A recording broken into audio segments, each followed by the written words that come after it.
Welcome to year 2 of Spark Nature, our forest school program that starts today.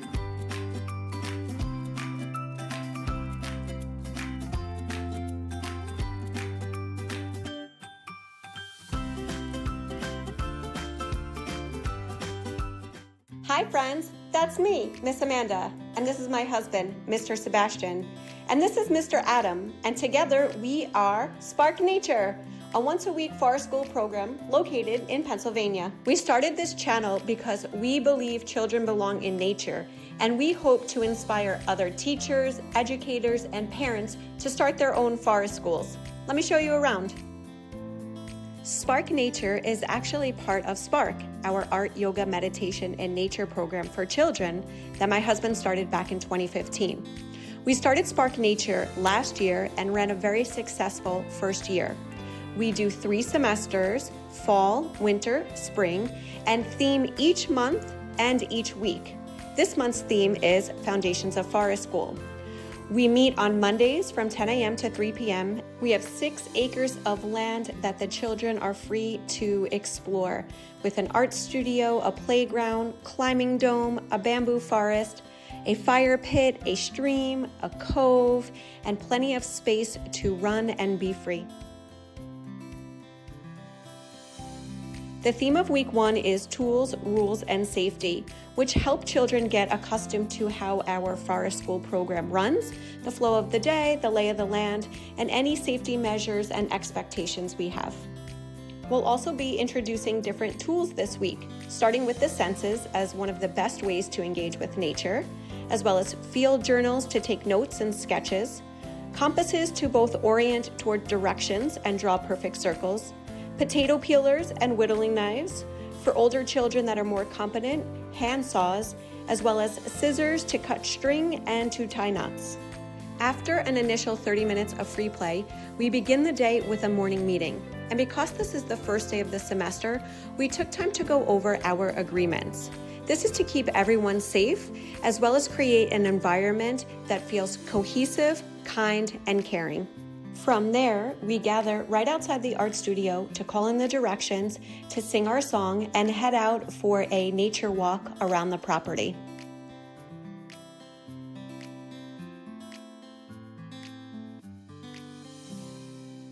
One of the new things we are adding in this year is a weekly meditation. We're taking a few minutes right before we break for a snack to focus on the breath, to sit still, to go inward, to help children develop a sense of peace and calm from within. Here's a glimpse of Mr. Adams' meditation this week. We're going to take a breath in, we're going to go. That first breath, we're just letting all the worries go. We're going to take another breath, we're going to go. We're going to feel our energy. You're sitting down. That energy is rooting into the ground. We're beginning our practice. We're a little seed. We're going to grow into a giant tree. After the meditation, the children are given 30 minutes of free time to have a snack, to play at the playground, to make art, or to do whatever it is they want to do.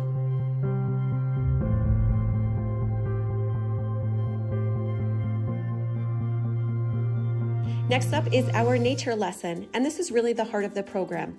It's 45 to 60 minutes of focused learning where we work with different skills. For this week, we started as a group. We gave out field journals for the children to sketch and take notes. And then we passed out compasses and taught the children how to read the different directions. From there, we broke up into 4 different pods. After foraging for sticks, some of the children worked with potato peelers, others used whittling knives. Some of the children used scissors to cut string and tie knots, and for the older and more competent children, they had the opportunity to use a handsaw. Whether it's with the peeler or with the knife, and anytime we're handling a knife with us, we want to cut away from our body, okay? Once the lesson is complete, we give a full hour for lunch and recess, so the children have plenty of unstructured, self-directed, and uninterrupted time in nature. After lunch, we have our art lesson taught by Mr. Sebastian. Today we worked on the color wheel, which is another tool for children to learn primary, secondary, and complementary colors. We use compasses to draw perfect circles and rulers to slice the circle into 6 pieces. After the color wheel was complete, the children ventured out onto the land to have a scavenger hunt, trying to find pieces of nature that fit into every color on the wheel. Is the complementary color of orange. And then lastly, you're drawing something that has so much yellow in it. And you're like, I put so much yellow in this. I don't know what to put. What other color would you see that? You see that, Charlotte? It's the opposite. When you use your color wheel is going to be a little tool.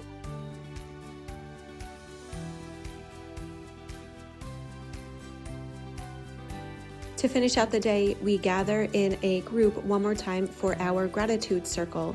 This is an opportunity for every child to share their favorite part of the day and what they're feeling particularly grateful for. After that, the team gets together to discuss the day, what worked, what we would have done differently, any tweaks. So here are some reflections. So my big takeaways for week 1 is that I'm really grateful that we went over the agreements. I really loved separating the children into different groups and working in small groups, and also giving them a lot of time outside, unstructured, and to a degree unsupervised. I think that's when they really thrive. They came up with all of these creative games, they played with each other, they made up imaginary stories, and to us, that is such a crucial piece of a forest school.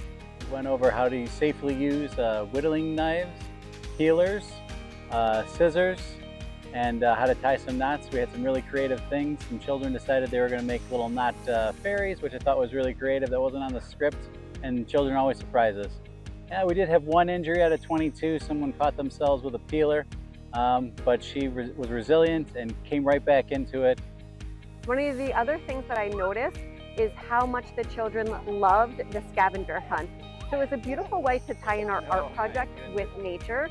After they made their wheels in the studio, we set them loose to find the colors red, orange, yellow, green, blue, and purple on the property, with the only rule that it had to be something from nature. Not trash, not plastic, not garbage. And they did it. They had to go into a couple of our different gardens, but it was so special to see them running all around, comparing notes with the children, and just having the best time. Week 1 is complete. That's a wrap for tools, rules, and safety. We are so pleased with how the day went and feel really good about how we set the tone, the expectations, and the flow for the semester ahead. Next week, we'll be working with compasses to create maps, but we really hope that today inspired you to get outside and to get your children outside. Please like and subscribe and help us spread the spark. Thank you so much, friends. We hope to see you again soon.